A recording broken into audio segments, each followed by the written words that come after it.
The Taliyah, Poppy already banned on the side of MKOI, as Xayah and Ambessa targeted from the side of G2.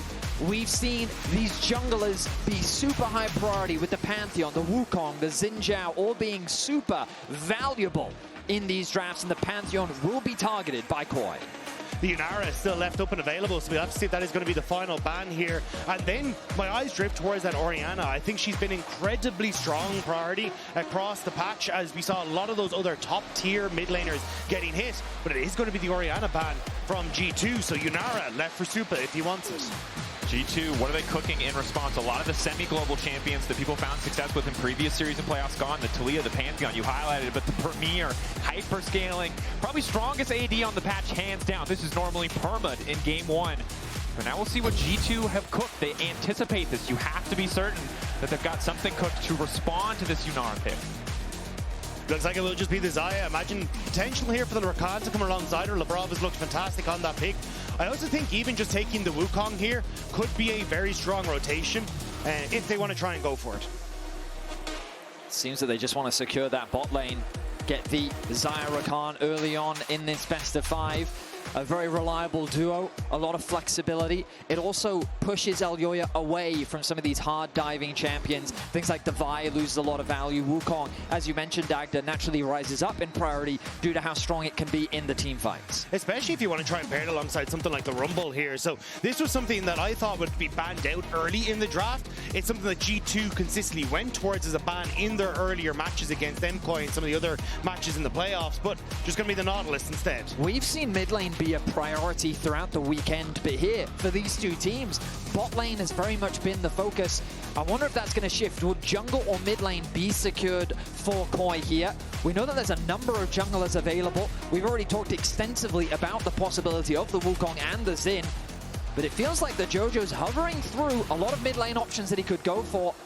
And the Ryze seems to be the direction. All right, has that semi-global map pressure with the form of the Realm Warp, can collapse on those side lanes. Obviously, champion who scales very well, but relatively short range. And also now you have the opportunity to counterpick with the Cassiopeia if you want to. Oftentimes we see that band away to make sure that you can enable that Ryze in a ton of situations. But Caps maybe looking to try and go against that relative short range with the Wei, but there's the Cassiopeia. Oh, you were out here reading at a college level, my guy. The Cassio coming in, old school counterpick, right? Ryze, a champion who can have a big impact, but often locks himself down in those animations. Cassio, when it comes to a raw DPS check, she's basically an AD carry. Just push E instead of, right click.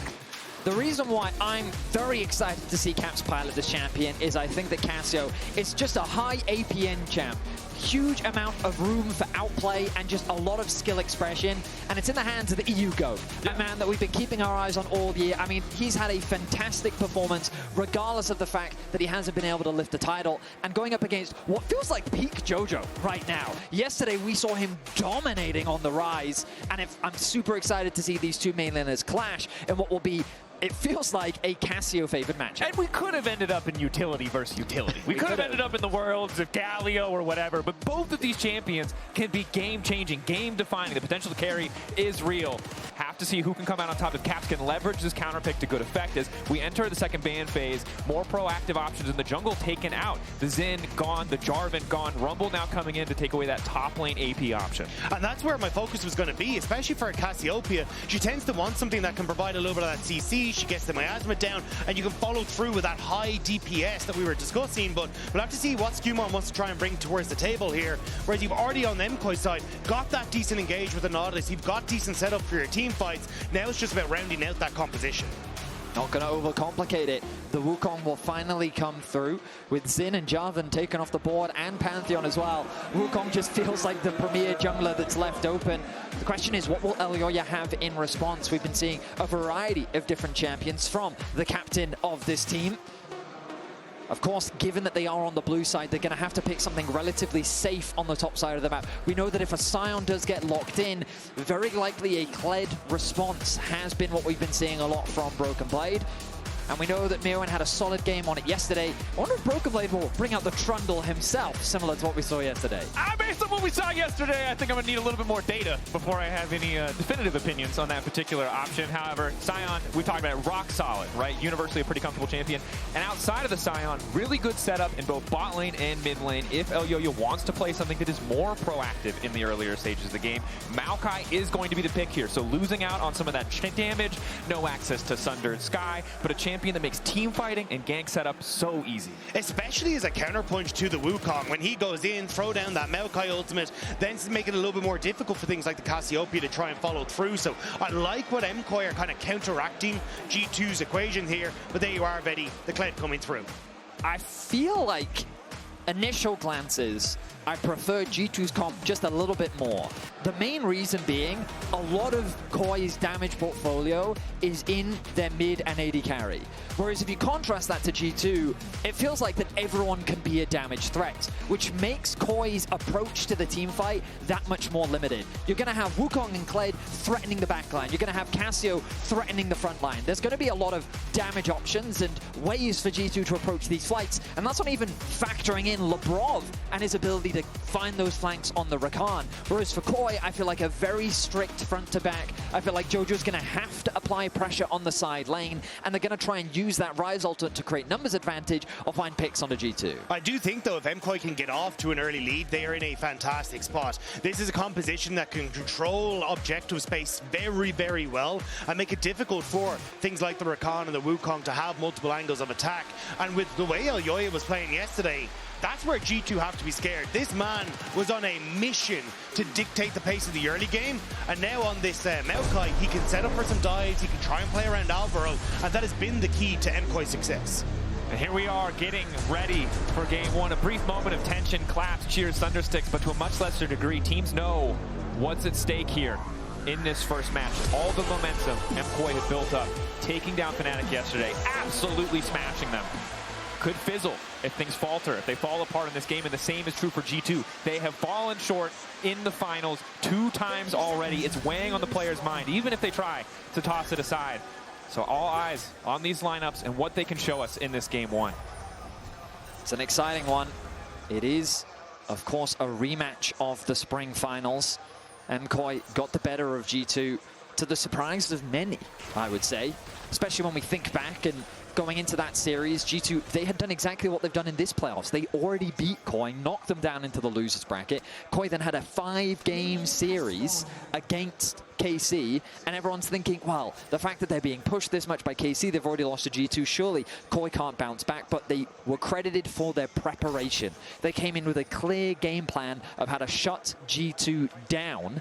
And the question is, will that game plan come through once again here in today's finals? And that's the thing, it feels like this is a different version of MKOI. There was kind of doubts leveraged towards them going into that, but MKOI look more than capable of taking on G2, and I think that's where a lot of people now coming into today are wondering what level has G2 managed to reach, because MKOI looking great against Fnatic yesterday, and I think it'll be on the newer members of G2, SkewMond and Labrov, to try and match Elyoya and Alvaro's pressure on the map and try and get themselves into a position where they can contest MKOI in the mid-game. It's a very good question, of course. A lot of arguments for both sides, anticipation of what we'll see, but you can vote in the chat now, MKOI or G2, regardless of where you're at. Keep us posted on who your favorites are in this particular matchup, because very soon, if someone gets like a double or a triple kill, it'll sway the vote. This is the only untainted vote we will get, as we see Broken Blade on the top side, making the most of playing Kled in the very obnoxious little rage bar there that's going to allow him to remount. Now, of course, we here at the LEC love to inform our viewers through statistics. Isn't that right, Drakos? That is so true. Let's have a quick look at some of the all-time head-to-head history between these two teams, including the Mad Lions organization. You can see that the head-to-head all-time in terms of series is somewhat one-sided. Yes. But so far this year... Hold that thought. Level 2 all-in. This is the classic of the matchup. They're going to fist fight for first blood for Jojo!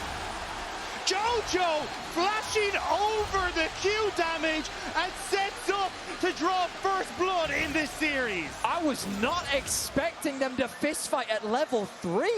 But Caps, he goes in super aggressive to land that Q, and Jojo flashes to avoid it. By dodging that poison, it means that the damage coming through from the E is heavily mitigated, and he's able to find the outplay. Jojo kicks off this series with first blood. And what we heard from the death from Goldberg, he trusts Jojo to contain Caps. This might be a different story. All in on the bottom side. Alvaro still stepping up with the blinking health bar. Labrov quickly going to backstep, very close to that early 2v2 kill. And Elyoya is here, but the Scryers bloom just in time. SkewMond here to cover. And these two teams love to get bloody in the bottom side. Every time these two teams have faced up this year, there has been a duo kill in that bottom lane. And it looked like Alvaro was nearly going to be on the business one of that end to start it off. And he was, as Jojo still has to be careful.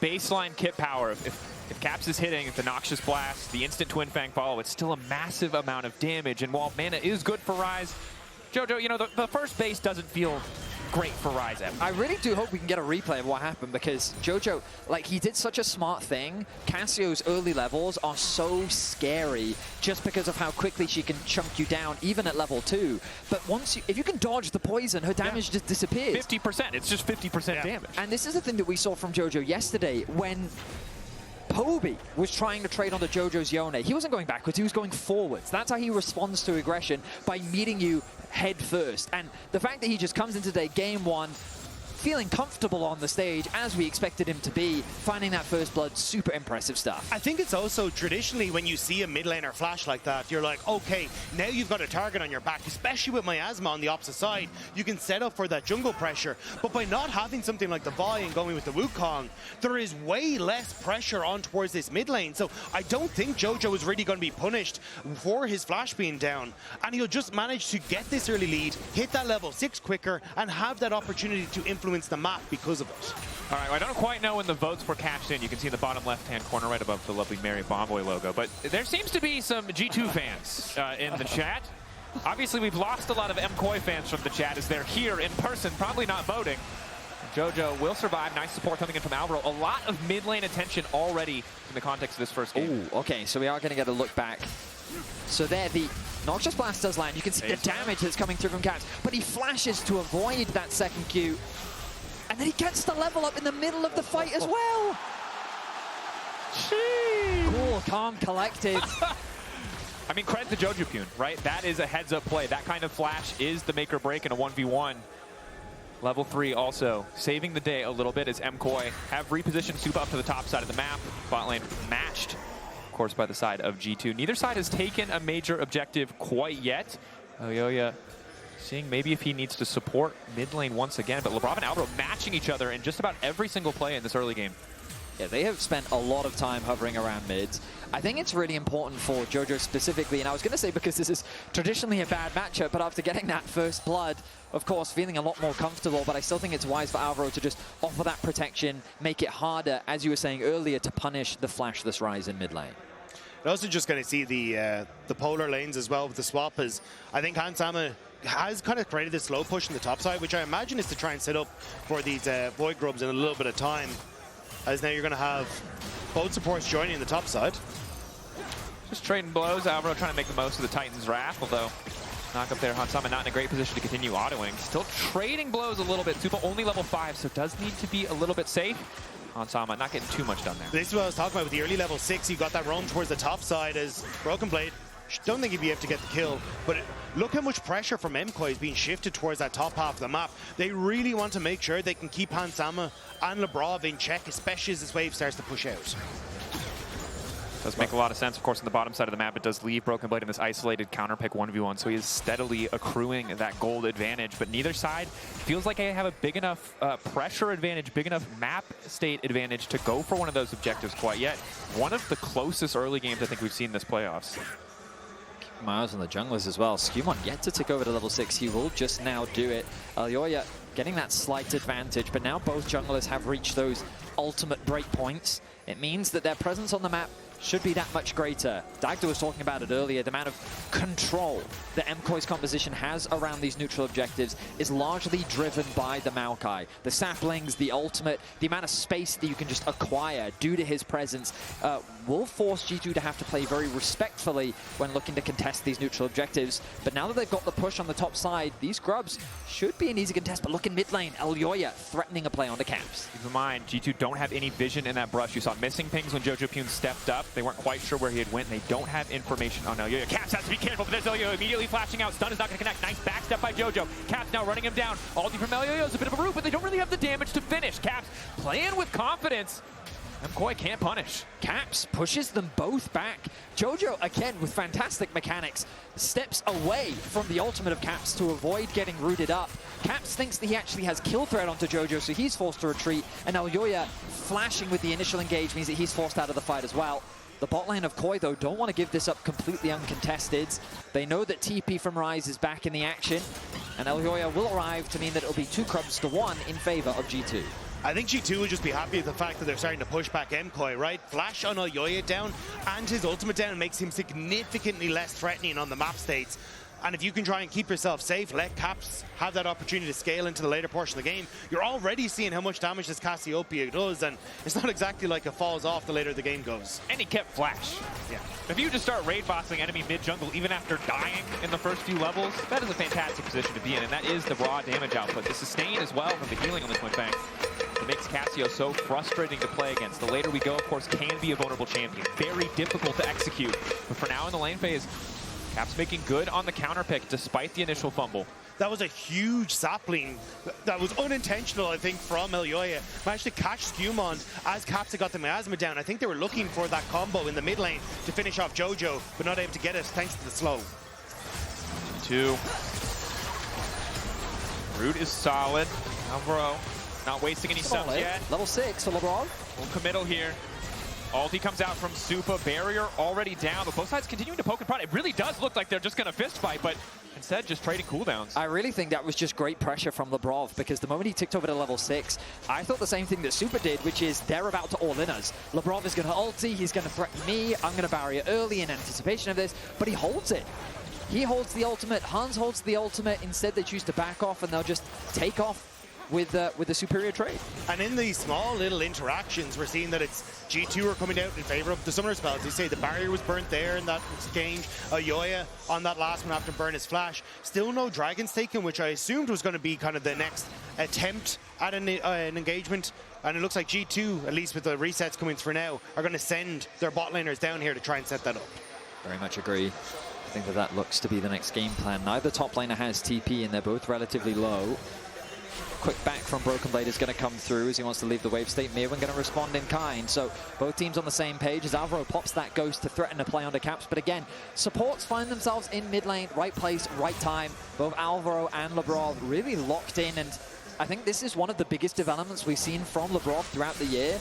Biggest criticism from Winter was that this man was not locked in. He was making a ton of mistakes, getting caught out of position in that first final. But now we see his presence much more on the map. We're seeing him properly cover for Caps, working with SkewMond a lot more than we've seen in the past. And he's definitely a player that we have our eyes on in this series to step up and help G2 secure a title in 2025. Yeah, and at the moment it feels like it's kind of just, hey, we want to be hands off, right? Labrov hasn't gone for these engages. G2 haven't really tried to threaten. Instead, it kind of feels like, hey, we know that we have a good scaling on this mid lane, or at least wait for these 2 items to come through in the Cassiopeia, and then we can look to fight. So the longer that these dragons stay off the field, I think they're going to be happy with. But on MKOI side, it's not like they are slouches when it comes to scaling. Like the Sion will scale well, the Yunara will scale well. But G2 just convinced that this Cassiopeia will be enough come that late game. Certainly a lot of tools for them to start fights as well, and Wukong also an excellent scaling pick in the jungle. You can see why they don't really feel too fussed. Neither side starting to stack dragons means there's no upcoming guaranteed fight, right? No objective that you need to be willing to fight or die for. Few minutes still, of course, until the Herald is up and available. Jojopyun still the gold leader in this game, but of course Cassio doesn't need to stop along the way for boots, so already the Roa completed for Caps. Tense final we find ourselves in as the game is even. Caps losing out a little bit on the HP department. Emotes being thrown. But the vibes seem good on the stage today. The poke there from Supa. Fully stacked on the Q, continuing to walk up. Another ulti proc. It seems like just to get pressure here on the bottom side. Yeah, I think with the lack of HP on Caps in that mid lane, they're feeling comfortable enough to try and set up with the push on bot for the Dragon. Caps kind of being forced towards that top side, and Jojo still has the realm warp if he needs to reposition quickly. Caps though moving into the bot river. SkewMond is in the area as well. Looks like G2's not going to give this one up without a fight. Supa has access to the flash. Alvaro maybe starting to retreat, but the hook didn't quite connect on the wall. Elyoya throwing his ulti down, but at most you can hope for a 50-50. Cassio blocking the passes. Thank you for the leash, says G2, and now they want to keep the fight going. Knock from Labrov is there. He's going to be able to dash out just in the nick of the time. Elyoya, however, is not. The pullback on the feathers is perfect. Caps finding the stun on Jojo, who couldn't click fast enough. Fast flash coming out from Caps and MKOI. Now retreating. Kled on the way. Rumwarp's not taking anybody out. G2, it's at the end of the day, not a lot of people die, but they get the objective. They walk away. They get the kill on Elyoya, and they're feeling pretty good. The arrival of Broken Blade forces KOI to disengage. A bunch of summoners were burned. But my goodness, these fights are so intense. Everyone just barely surviving. Alvaro and Supa acting as gatekeepers to zone Hans Sama and Labrov away. Once they realize that the mid and jungle have arrived from G2, they have to disengage. Smart target selection, but the ultimate from Labrov and the engage from SkewMond is fantastic. Turning that attention onto Supa, forcing him out of the fight, and basically forcing KOI to split up. That makes it easier for G2 to have clear target selection. They get that initial kill onto the Maokai, and the moment this Kled arrives, Jojo's saying, you know what, I've got to flash away to safety. It could have been a disaster there for MKOI, though. It looked like if Kled had been there that just a couple of seconds faster, able to chase them down, but MKOI able to step away. You can see there, Hans Sama on the bottom of your screen, in a fantastic position as Labrov. Root is there. Jojopyun taking a lot of damage. The exhaust coming in just in time. A counter exhaust coming out. But the redemption! Labrov! Oh, the item just seems to match the moment perfectly as he's kicking this one off well, but Supa untouched for now. Hansama tries to back step, but he doesn't quite have the damage to finish with the feathers. Supa, one more auto, will not get it done. Labrov standing. Down goes Hansama, but it's 3 dead for the side of MKOI. This game went from 0 to 90 just like that. The fisticuffs are flying, but it's G2 who are coming out on top in these engages. Supa gets one back, but it's still G2 with the gold. SkewMond with a 1-0-3 scoreline now is super important in this play as they look for a pick onto Labrov. The hook doesn't quite connect. Jojo has no flash from the earlier exchange. Really good exhaust onto SkewMond to limit his impact. And Supa tries to make the superstar play. Goes in hyper aggressive. The flash response from Hans gets enough damage onto Supa to prevent him from cleaning up the fight. SkewMond walks away with a kill. And G2 lead with a 1.3k gold lead. G2 now on the Herald as well. Icing on the cake after a pretty dominant fight. 2-4 the kill score. 1k gold lead in their favor. Elyoya trying to get something started on the bottom side. Broken Blade demounting, but with no one else there to do damage. He's taking his time. Stacking that Fury. Gromp body blocking a bit there as Myrwn maybe going to look for an angle, but he remounts, walks away. He's just unconcerned. Now it's Jojo who's in trouble. Cyclone coming down. Labrov looking for the chase forward, but Alvaro there to cover. Hook does connect onto SkewMond. Knock up now onto Labrov. He's going to try to back away as Jojo's laying down a bit of damage with the clone and a quick retreat.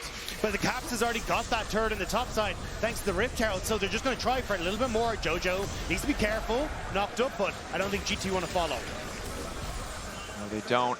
Alvaro's still hovering around, ready to peel, try to protect Jojopyun if G2 push for anything else, but it feels like in about 1 minute, G2 have just gone from dead even to full control. Keep my eyes on mid lane as well, because I noticed Elyoya hovering around, threatening a dive onto Hans Sama, but Hans is going to respect it. Alvaro gets knocked up. Supa. 3 autos. Stacking up the cultivation of Spirit. And now it might be Caps who's overstayed. Ulti only connecting on Jojopyun. He's trying to burst down one before he gets taken out, but no, it's just Caps. Isolated on the top side, sticking around a bit too long. Spotted on a ward. He wanted to try and set up a trap onto Supa, but Supa had full information of it. Jojo and the bot lane work together to punish Caps as he finds himself now with a 0-2 scoreline here in game 1. A nice interrupt in the mid lane means tempo relatively matched in terms of 80 carries overall. You can see Kraken coming through for Supa. Damage really starting to hurt. But it's when you finish that Ruin's Hurricane for Supa is really going to be the turning point, and he can't be that far away. He's about to pop the cull as well, so I think Supa, if you could get one more wave before this objective, could be huge, and I think he's copped there. He's going to stick around, try and finish the cull, hit his Ruinins, and this second dragon could be massive for MKOI. Even though G2 hold the gold lead for now, it's still a very tense situation, and I want to draw your attention to that mid lane matchup. Level 12 to level 11. Jojo is performing very well on a champion. He's now becoming synonymous with this Ryze. His side lane pressure is something that he's really refined throughout the year. And now, with a fully stacked tier, the Rod of Age is quickly stacking. Jojo is in a position to be the core carry of this team. Certainly is. Hans Sama now completing a second item as well. A lot of short-range carries in this game. Means it's going to be super volatile in the fights. front line, the CC needs to be connecting on the correct targets to peel for that back line, or it could fall apart. And in that case, Hansama in a good spot as the Xayah. Very easy for him to survive a lot of the telegraph CC that MKOI can bring. I like the way MKOI played this, though. They used Jojo to shove out mid to then get control over River, and now it means that even though Supa reset late to finish that Runaan's Hurricane, they can still contest this position. G2 not going to be able to just fan out and get multiple angles of attack, and MKOI should be able to try and set up this basically front to back in the manner that they want. Caps off to the side. Ulti coming in from Broken Blade. Supa backstepping, immediately ulting to make sure he has the extended dash. The TP back in, SkewMond using the clone well, but it's Elyoya off to the side, focusing down Broken Blade. Full Q channel, lands onto Caps. Not too much damage. Myrwn now going to follow. Caps forced to flash out to safety. Excellent play coming in from Supa thus far. Auto's connecting. Labrov going to look to peel. And SkewMond goes in. The turn back from G2. Caps still standing. The Cassio ready to take this fight over because Alvaro is done and dusted. Barely living for an extra moment, but the monkey gets the job done. Jojopyun sprinting, running for his life. But G2 in the meantime in the mid lane are still making the fight work as Jojopyun's got nowhere left to go. The auto hits the ward, not the blast home, but Myrwn manages to take one pass. Chaos ensues in the mid lane as everything goes crazy. It's G2 that just barely comes out ahead in the fight, as it was a fight on two fronts. You've got Jojo attacking the flank of Broken Blade as Myrwn goes in for a skirmish with the carries of G2. Caps looked like that he was out of the fight right from the start, but somehow G2 find a way back into the fight. G2 were trying to take the fight before MKOI could set up in the front to back that we were talking about. The TP comes through. It looks a little dicey as Elyoya gets a good ult, but the clone ends up taking that ultimate. So then as G2 start to fall away, Jojo moves towards that bottom side, but that only isolates that top side of the fight. Caps gets ulted, there is no follow-up, and it's a great engage from Labrov. The flash charm onto Supa with SkewMond on the follow-up, and it's the man that has been doubted that is making the difference in these fights for G2. Absolutely, that play from Labrov was the turning point in the fight. Caps then also trying to get something back, gets punished by Myrwn, flashes in, gets the knockup, secures the kill. Yeah, I mean, guys, chilling the fight, take a deep breath, okay? We are overcomplicating. Anyone else? The difference in Quite different comms. Showing the fight. Look, and you can see why they're feeling confident. You're right, Labrov is popping off. 3-1-4 for Hansama. And another fight, it feels like, where Supa is in an okay position. Could do a lot of damage. The Runaan's is doing work. But the second that CC lands, there's no coming back. But I think this is where we get to see what feels like the new G2. Look at the scoreboard at the bottom. 3-0-4 for SkewMond. 1-0-6 for Labrov. They've been involved in every single kill for G2. And these were the two members that we wanted to see link up. These are the two members that needed to step up today. And in game one, they are doing more than their job's fair share. Certainly are. A brief moment of calm now. Rakan, of course, the next thing we're looking to see which team can walk away. Soul point potentially on the table for G2 in 3 minutes as well. Will be Chemtech. Pretty high value, honestly, for a Wukong, a Kled, and a Cassio. Supa hovering in the darkness. Difficult for him to step too far forward when he is isolated like this. But Elyoya on the way up. And again, the vision the Saplings give, the control MKOI can get in theory, all kind of falls by the wayside if they just start scrapping with G2.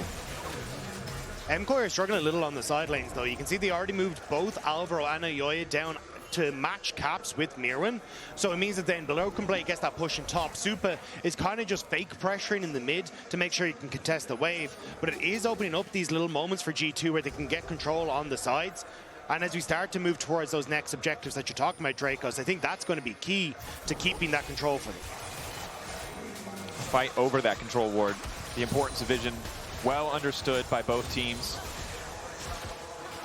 Now full group from MKOI around the mid lane. Maybe looking to make a play, catch someone on this mid wave, trying to play through mid as G2 try to play through bot. The difference, of course, G2 in a good position to potentially threaten or take that tower, and Rakan as well on the bottom side. Broken Blade coming in from the flank. Jojo is spotted on those wards, trying to navigate through the fog of war best he can.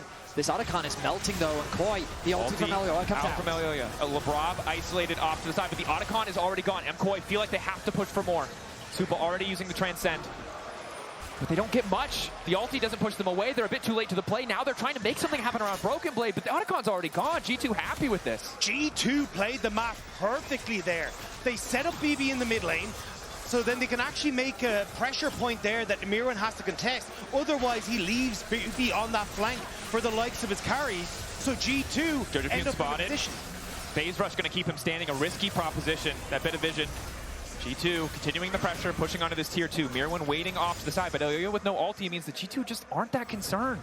I mean, this has been a massive swing in the game state because while the gold doesn't look dramatically different, G2 have opened up that tower in the bot lane, making it easier for them to put pressure on the side lane. Securing all of those petals as well gives you a huge influx of stats. They're looking for a play on a Jojo. Bad play onto Jojo, immediate knockup. There's just nothing that he can do.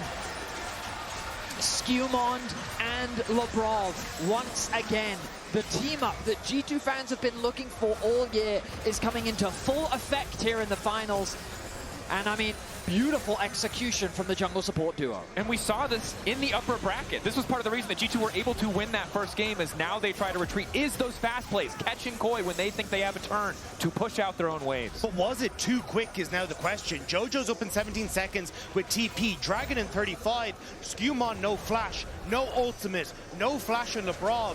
Maybe this is a moment where MKOI can say, hang on, we can stop this Dragon stacking and start to get some control over these objective fights for ourselves. Absolutely. I mean, the delay on the base of Han Summer is going to be significant. Caps versus Myrwn. Yep, that matchup going about as I expected. It would take like, 20 seconds for Myrwn to die, but he might as well just get out. Supa going to pick up a tower for himself. But of course, while SkewMond and Labrov have been setting up a lot of the plays for G2, right now it's all about Han Summer, the key carry for the team. 2 items completed. I don't know if he's actually had an opportunity to base yet. I imagine he's sitting on a lot of gold. Not as since the we saw the recall started off. I don't think G2 feels confident enough to force this. Instead, they'll turn their attention towards the mid-tier 1. That is the Realm Warp gone. G2 now setting up position around the Baron. They have Cassio and a Xayah. They eat the subjective alive. They cannot be left alone around the pit. I think in this position, though, they're just happy to say, hey, we're just going to try and set up vision on this top side and try and play then to enable caps on this side lane. Because especially with things like the Realm Warp and Elyoya having that ultimate, it can be very easy to chase down this Cassiopeia in the side lane. So I think G2, with the way things are going, just happy to gift across that early Dragon. Hans has to be on so much gold right now. Yeah. Like, he still hasn't based. He's going to take the red buff. At this point, I think he's sticking around for IE. Sticking around for another wave, yeah. I mean, let's see what he gets when he eventually does base, but I think you're right, Drakos. Ooh, Labrov doesn't want to take the risk there, but Supa is, of course, isolated in the mid lane. Blue Trinket spots out Cass, but they don't want to overcommit. MKOI playing with a ton of respect. They don't know that G2 are a little bit scattered there, so they don't feel comfortable stepping in and trying to force a play. All right, just got a ping in my ear that Hans has 3K in his inventory, and just like that, there it is. There's the Infinity Edge. But to be fair, Supa matching him. The only difference is the boots purchased. So in terms of itemization, Supa's still in a prime position to dish out some serious damage in the upcoming fights. And that's what I want to make clear. KOI definitely not out of the game just yet. It's definitely not looking great, especially thanks to all the petals that they got from the Rakan. The small experience advantage, Caps ticking over to level 16, for example. But if they can find a pick... Thunderbrook Blade, he's going to dash out to safety. Ulti connecting on a SkewMond, but it doesn't mean a whole lot. Elyoya throws down his ulti a bit prematurely. G2 in a position to just sidestep, and now MKOI's ults available for this next fight are essentially non-existent. And G2 didn't invest any. They were just happy to send Labrov in, knew he had the dash away, cleanse to make sure even if he got locked up, he could escape off the back of it. And now G2 looking to set up. Looking to turn back onto Myrwn. Supa for now in a decent position to do damage, but has to respect the potential for Labrov to just force the fight. SkewMond going in, immediately going to get exhausted. Myrwn going into zombie form. Han Summer isolated with Supa off to the side. They've managed to zone him out of the fight. G2 with a quick 2 kills as they set their sights on Baron. Just like that, G2 find the picks, and they'll get the Baron off the back of it. That might have just blown this game open for G2 entirely. Han Summer just goes God mode. He uses all of the resources that he's been given to full effect, and he melts through the front line. Myrwn doesn't stand a chance. The Baron now secured. G2 with full control over game 1. One more out for Jojo, but is it going to take him far enough? As SkewMond is on the chase with the red buff. Labrov here as well. Kled's coming in too. Jojo, no room to play. No defensive item to save him or keep him standing. G2 grab another pick and continue to extend that lead. Phase rush not quick enough to escape the Kled, and now G2 on this top side. A confident game number 1, a near 8K gold lead for them now. And we talked about what it would look like if MKOI got a lead, but they really did not get that lead outside of those first few minutes for Jojopyun. It's just so hard for them to play this. And when we look back at this play, keep your eyes on Han Summer here. He's eyeing at Myrwn and he's saying, you know what, Broken Blade, I think we can make this play happen. Bear Trap on a rope connects. They connect the root. The damage is ruthless. Caps also connects the poison to finish off the kill. And then they convert it into another kill because Alvaro, there's nowhere for him to escape to. Beautiful pick from G2. They may have found another one. Myrwn has some backup coming though. But he is slowly getting shredded down. It's just Broken Blade. Ulti out there, traded for Myrwn's ulti. It's still a bit of a bluff from G2. Look at where the other members were. They weren't in a position to try and follow up. So now you get that ultimate out from Myrwn, making him significantly less threatening. And G2, using this Canyon minion, will continue the siege on towards the mid-turret. That they will. Labrov looking to cancel a couple recalls. Tier 2's expected to fall when you have this Baron this early, but G2's gold lead, again, we felt like they had a lead at 1K. They had more control over the game at 2K and an Otacon. Now they're at 9K. This lead feels nigh insurmountable, but there's the engage coming from Elyoya. Alvaro waiting off to the side, rooted, grounded, can't get anything going. Supa trying to find those auto attacks, but again, cannot walk into that miasma. MKOI hold the line. They have the redemption, but they can't approach the double cannon minions. It's a slow siege from G2, but they will break open the base of MKOI. The bot lane as well. The siege is continuing from Broken Blade. He has a wave that Myrwn is trying to stop, but now the rest of G2 have come to assist. Another tower is in their eyes. Back from Broken Blade is good. D-Mount starts hitting the tower for a little bit of extra courage. Caps continuing to poke and prod. A reset now coming in from Broken Blade. Does not have access to the TP. Potentially an opportunity for MKOI to force a favorable fight. BB does have access to the ultimate, however, so they have to be careful about over-forcing. I think G2 are just trying to keep MKOI in their base 20 seconds until that dragon, and then they can fall back and take it just as that Baron buff falls off as well. So G2 just cracking skulls of MKOI in the base. And again, the pressure was on in the finals generally, but especially in this game one for Labrov and SkewMond to step up. We've said it so many times, we have to say it again. 100% kill participation for both of them. They are the driving force behind this G2 win. They are not the rookie passengers of a veteran lineup. They are the ones making these plays happen. Absolutely, and Hansama doing exactly what you need your AD carry to do. He is dishing out some serious damage, and MKOI is very limited on their options now. GA is going to be completed for SkewMond. Jojo testing his limits a bit on the side lane. He's going to be forced to back away. But now, with only a single inhibitor standing, G2 will likely set their sights on the top lane, steal away what they can. Elyoya at the very least getting a blue buff. But KOI looking to regroup and get ready for game 2, because this one feels done and dusted for G2. It's also such a massive victory for G2 when it comes towards the draft as well, because you'd think of like, okay, well, Cassiopeia, yeah, it's a counter into Ryze, but it's not one of the big premier power picks we think of. Yunara is also going to be taken off the board for MKOI as well, and it feels like G2 kind of having things like the Kled and the Cassiopeia that they could nearly prepped for this draft really sets them up well going forward, where they still have more of those regular picks to opt into. Supa doing what he can now alongside the team. That's the ulti out from Elyoya, just zoning away G2 for now. Labrov uses the Mikhails on himself just to make sure that there's no follow-up.